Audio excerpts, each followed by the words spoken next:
반갑습니다. 우리 지난 시간에는 안부를 묻는 표현을 연습해 봤는데요. 여러분 많이 연습을 해 봤어요? 그런데 이렇게 우리가 자신 있게 질문을 해놓고 대답을 못하면 너무 슬프겠죠. 오늘은 누가 나한테 안부를 물었을 때 한국 사람처럼 대답하는 방법을 연습해 보겠습니다. 누가 여러분한테 요즘 어떻게 지내? 잘 지내?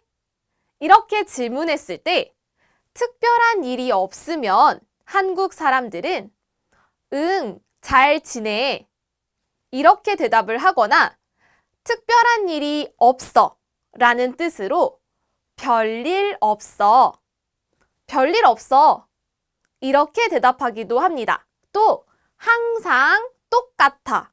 이런 뜻으로 늘 똑같지. 늘 똑같지 뭐. 이렇게 이야기하기도 합니다. 또 요즘 여러분이 만약에 너무너무 바빴어요.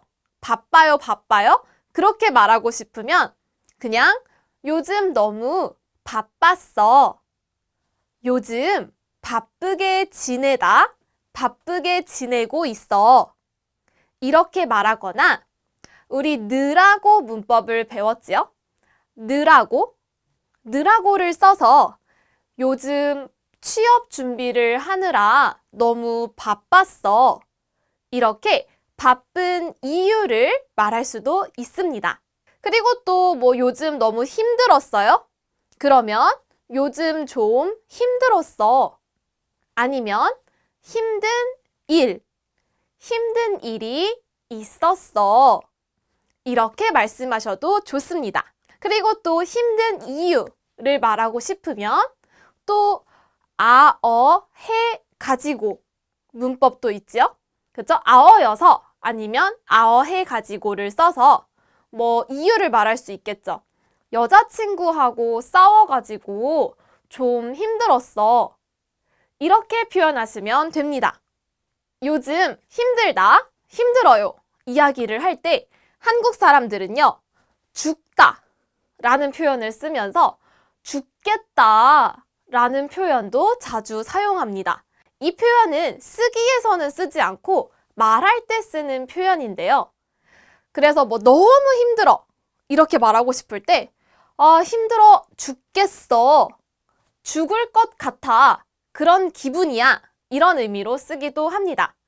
또 누구 때문에, 사장님 때문에, 선생님 때문에, 친구 때문에 짜증나 죽겠어. 너무너무 짜증나. 이런 표현으로 쓰셔도 좋습니다. 그리고 또 이제 그 밖에 여러분이 잘 지냈어? 라는 질문에는 그냥 정말 요즘 한 일에 대해서 이야기하시면 됩니다. 예를 들어서 너무 힘들고 바쁜 일 말고 좋은 일이 있을 수도 있겠죠? 그러면 그냥 그대로 나 남자친구 생겼어. 나 토픽 4급에 합격했어. 그냥 이렇게 요즘 여러분의 이야기를 하시면 됩니다. 네, 오늘은 우리 잘 지내의 여러 가지 대답에 대해서 이야기를 해봤습니다. 여러분도 이제 자신 있게 한국 사람들과 이야기를 시작해 보세요. 우리는 그럼 다음 방송에서 만나요.